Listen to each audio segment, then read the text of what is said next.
గుంటూరు జిల్లా పొన్నూరు నియోజకవర్గ వైఎస్ఆర్సీపీ ఎమ్మెల్యే అభ్యర్థి అంబటి మురళీకృష్ణ సమావేశం ఏర్పాటు చేశారు. జగన్మోహన్ రెడ్డి ప్రభుత్వం పట్ల ప్రజల్లో సానుకూలత వ్యక్తమవుతుందన్నారు. సమయం తక్కువ ఉండడం వల్ల మా పార్టీ కార్యకర్తలను వ్యక్తిగతంగా కలవలేకపోయాను. ప్రజానీకానికి ఉపయోగపడే కార్యక్రమాలు చేస్తానన్నారు. 23వ రోజు వైఎస్ఆర్సీపీ అభ్యర్థిగా నామినేషన్ వేస్తానన్నారు. నియోజకవర్గంలోని కార్యకర్తలను కలుపుకొని పొన్నూరు వరకు ర్యాలీగా వచ్చి నామినేషన్ వేస్తానన్నారు. పొన్నూరు నియోజకవర్గ ఎమ్మెల్యే గుంటూరు పార్లమెంట్ అభ్యర్థి కిలారి వెంకట రోసయ్య 23వ తారీఖున మా నామినేషన్ కార్యక్రమానికి ముఖ్య అతిథిగా హాజరవుతారు. కార్యక్రమాలు ఏమిటైనా అసలు నేను తెలుసుకోవడం లేదు. నేను ఏమంటున్నాను, తెలుగు బహిరంగ సభ పెట్టినప్పుడు తెలుగుదేశం వ్యక్తి ధూళిపాల నరేంద్ర, నేను డాక్టర్ని కాదు, నేను రాజకీయాల్లో లేను, నేను ఆసుపత్రి లేదు, నాకు ఏమీ లేదు, ఇన్ని కార్యక్రమాలు నేను చేశాను.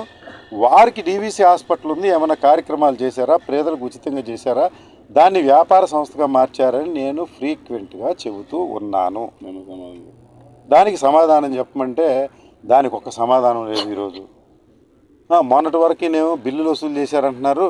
ఈ మధ్య ఓటర్లు మభ్యపెట్టడానికి డిస్కౌంట్లు ఇస్తూ ఉంటున్నారు, మళ్ళీ ఫ్రీగా చేస్తూ ఉంటున్నారు. ఫ్రీగా చేస్తున్నానని ఆయన ఒప్పుకుంటున్నాడు కదా, ఫ్రీగా చేస్తున్నా ఒప్పుకుంటాడా? అది కాదండి, అవసరానికి ఒక చిల్లర కొట్టు ఆయన కౌన్సిలర్గా నిలబడ్డాడు. నిలబడి సాయంత్రం పూట పెప్సీ బాటిల్స్ ఫ్రీగా ఇస్తున్నాడు. అంత మాత్రానికే ఆయన వ్యాపారం చేయనట్ట. నీ అవసరానికి నువ్వు పెప్సీ బాటిల్ ఫ్రీగా ఇస్తున్నావు కౌన్సిలర్గా గెలవాలని.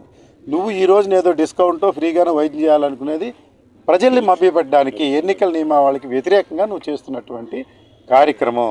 నీ దగ్గర ఏదీ లేదు. నీ దగ్గర ఉన్నదల్లా అవినీతి అనకొండ. నిన్న సాక్షి పేపర్లు రాసి 100కి 100 రూపాయలు అనకొండ. వాళ్ళది నేను మొత్తం చదవలేదు, కానీ నేను ప్రజల్లో వింటున్న కార్యక్రమాలు ఖచ్చితంగా ఉండే.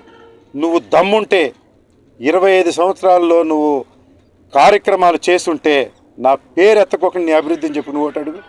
నేనేంటండి కొత్తగా వచ్చిన వ్యక్తిని, నేనే ఇంత చేశాను ఈ నియోజకవర్గంతో? ఒక్కరోజైనా బ్యానర్ కట్టుకున్నానా? మీ పత్రికా విలేకరుని పిలిచి నేను ఇన్ని కళ్ళజోళ్ళు పెట్టానని మీకు ఎప్పుడన్నా చెప్పానా? ప్రజలకి ఎంత సేవ చేశానని నేను చెప్పానా? పాపలాడానా?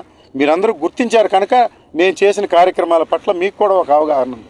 ఆయన చేసిన అభివృద్ధి కార్యక్రమాలు చెప్పమనండి 25 సంవత్సరాల్లో.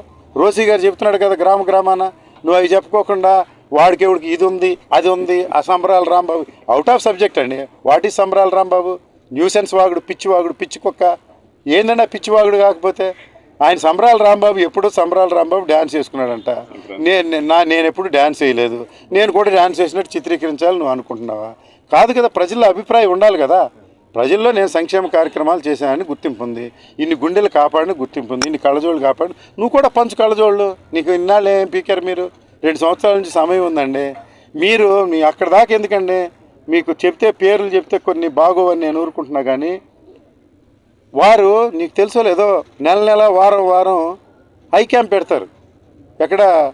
డీవీసీ మన సంగం డైరీలో హై క్యాంప్ పెట్టి ఏమి ఇస్తారంటే చుక్కల మందులు వేస్తారంట. అక్కడ పనిచేసిన ఒక వ్యక్తి, హై క్యాంప్లో పనిచేసిన వ్యక్తి నా దగ్గర కూడా పనిచేశాడు. నేను అడిగాను, అక్కడేం చేస్తారండి అంటే, అక్కడ ఏం చేశారు, చుక్కల మంది వేస్తారండి అన్నాడు. మరి ఎందుకు హై క్యాంప్ పెడతారంటే రాసుకుంటారు సార్ అన్నాడు.